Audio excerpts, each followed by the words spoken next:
Muy buenos días, niños, ¿cómo están? Vamos a iniciar la clase de hoy. Hoy estamos miércoles 21 de abril del 2021.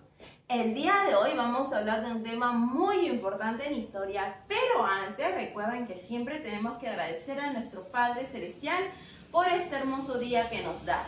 Así es que vamos a juntar nuestras manitos y vamos a decir lo siguiente. Querido Padre Celestial, gracias por este hermoso día que nos das, gracias por cuidarnos, por fortalecernos. Hoy te pedimos que sigas cuidando y protegiendo a todas las personas que están padeciendo la enfermedad del COVID-19. Cuídalos y fortalécelos. Amén. Muy bien, chicos. El día de hoy vamos a hablar acerca de un tema muy importante. Vamos a hablar de otra cultura. Recuerden que estamos hablando de las culturas preincaicas, ¿verdad? Hemos hablado de la cultura chavín. El día de hoy vamos a hablar acerca de la cultura Paracas. Ustedes se preguntarán, Miss, ubicación, ¿dónde se ubicó la cultura Paracas? Vamos a ver que esta cultura se desarrolló entre los ríos de Ica, Pisco y Chincha. Principalmente vamos a ver que esta cultura se ubicó en Ica entre los años 1000 y 700 a.C. Descubierto. ¿Quién fue su descubridor de esta hermosa cultura? Vamos a ver que esta cultura Paracas se descubrió en el año 1925. ¿Por quién? Por Julio César Tello. Vamos a ver que él descubre esta hermosa cultura en los cementerios del Cerro Colorado y Cavernas. Vamos a ver que en una de estas expediciones él encuentra en el Cerro Colorado y Cavernas 429 fardos funerarios, a los que él luego empezó a dividir, viendo las diferencias, empezó a dividir lo que es la cultura Paracas en dos etapas: Paracas Cavernas y Paracas Necrópolis. Aspecto político, así como ustedes lo ven aquí, vamos a ver que uno de los principales aspectos políticos dentro de la cultura Paracas, vamos a ver que fue un estado teocrático, influenciado ¿por quién? Por la cultura chavín. Vamos a ver que esta cultura, al igual que la cultura chavín, también fue un estado teocrático. Se creen que se usaron algunas deformaciones en sus cabezas para poder distinguir lo que es la clase social que había en ese entonces. Vamos a ver que esta organización política se va a constituir primero por el sacerdote. Vamos a ver que el sacerdote era la máxima autoridad en los paraquenses. Luego estaban los militares, ¿no? La gente guerrera. Y por último, por supuesto, estaba el pueblo, ¿no? El pueblo, ¿por quiénes estaba conformado? Estaba conformado por los agricultores, los artesanos, los textileros, etc. Ahora, organización social, muy importante en la cultura Paracas. Vamos a ver que los paraquenses creían que al morir ellos pasaban a otra vida, resucitaban en otra vida. Es por ello que al momento de poder enterrar a sus momias, ellos los acompañaban con numerosas ofrendas que luego se les envolvía con los mantos, y estos mayormente dependían de la riqueza que tenía la persona, ¿no? Si yo, por ejemplo, era familia de un sacerdote, pues mis mantos eran muy lujosos, muy finos, ¿no? Y las ofrendas que yo al morir me llevaba, pues eran quizás de oro, de plata, etc.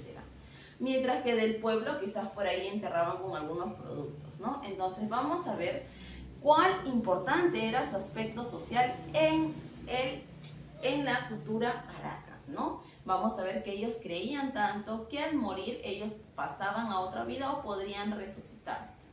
Muy bien, su economía.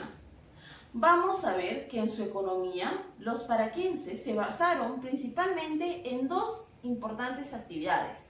Primero, la agricultura. Vamos a ver que ellos cosechaban lo que era el frijol, el payán, el camote, el maíz, el algodón, la yuca, el pacay e incluso hasta la lúcuma. En la pesca ellos también se organizaron mucho, en la cual ellos recolectaban o pescaban lo que eran los mariscos y los peces. Aspecto cultural, Miss. Vamos a ver acerca de los tejidos que se desarrollaron en la época o en la cultura paraca, ¿no? ¿Cómo se desarrollaban? Vamos a ver que los paraquenses utilizaron o fueron lo que es polícromas. ¿Qué quiere decir? Ellos utilizaron varios colores. Se dice que entre ellos utilizaron un aproximado de 7 colores, en los cuales realizaron muchas e infinidades de técnicas. E incluso se dice que ellos empezaron a combinar los colores y obtenieron un aproximado de 190 matices.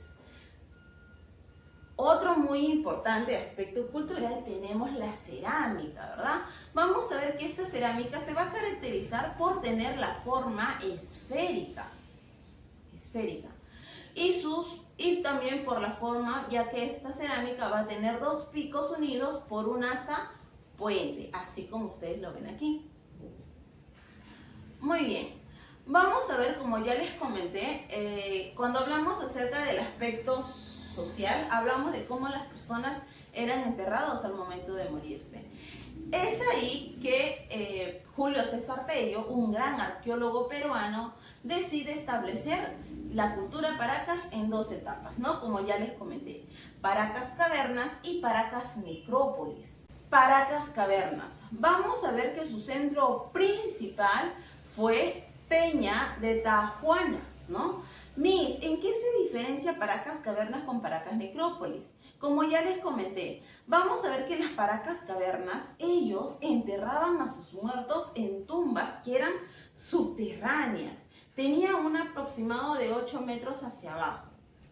Ahora, vamos a ver que sus tumbas no eran iguales a las de las Paracas Necrópolis. Sus tumbas de las Paracas Cavernas tenían en forma de botella, así chicos, como ustedes lo ven, tenía en forma de botella, así como ustedes lo ven aquí. Vamos a ver que estas Paracas Cavernas, se dice que un aproximado en la cual podían enterrar a sus muertos, se dice que eran entre 20 a 25 nada más, entraban los muertos dentro de estas tumbas, ¿no?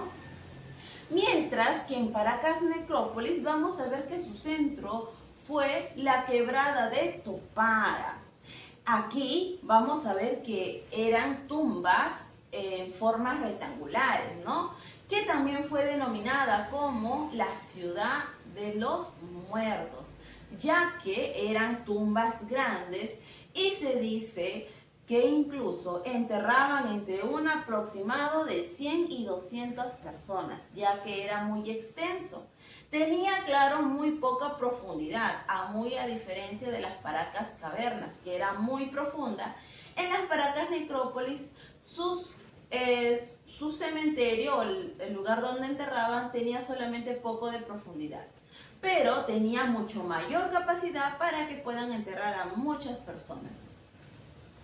Entonces, vamos a ver qué importante eran, ¿verdad?, las Paracas, tanto cavernas como las Paracas Necrópolis, y cuál era la diferencia. Ahora, vamos a ver que en la cultura Paracas también se habló mucho acerca de sus famosas trepanaciones craneanas. Ustedes se preguntarán, ¿qué eran las trepanaciones craneanas? Estas eran unas operaciones quirúrgicas que consistía en extraer el hueso que estaba atorado, ¿en dónde, Miss? En el cráneo, ¿ok? ¿Qué es lo que hacían? Vamos a ver que estos hacían un huequito en la cabeza que supuestamente tenía el hueso atracado, le hacían una perforación y estas, después de que la sacaban el hueso, esta perforación se quedaba abierta, ¿verdad? Para que pueda estar normal y no se pueda ver que esté abierta, lo que hacían los paraquenses eran colocar encima lo que son láminas de oro o calabazas para que puedan cubrir esa perforación que habían realizado. E incluso se dicen que estas trepanaciones craneanas también se hacían cuando una persona sentía dolor de cabeza o cuando estaban quizás por ahí con malas vibras, decían que al momento de hacer estas perforaciones o estas trepanaciones, salían por ahí lo que eran las malas vibras, los malestares. Entonces vamos a ver que la cultura Paracas se desarrolló por sus famosas trepanaciones craneanas. ¿Ustedes se imaginan? Muy bien, chicos. Entonces, el día de hoy hemos hablado acerca de una cultura muy importante, que es la cultura Paracas. Y uno de sus principales menciones o representaciones eran las famosas trepanaciones craneanas y sus hermosos tejidos, al igual de sus dos etapas que se vivió en la cultura Paracas, Paracas Cavernas y Paracas Necrópolis. Muy bien, entonces nos estamos viendo dentro de unos minutos, chicos, para poder desarrollar nuestra hojita de aplicación. Cuídense mucho y goodbye.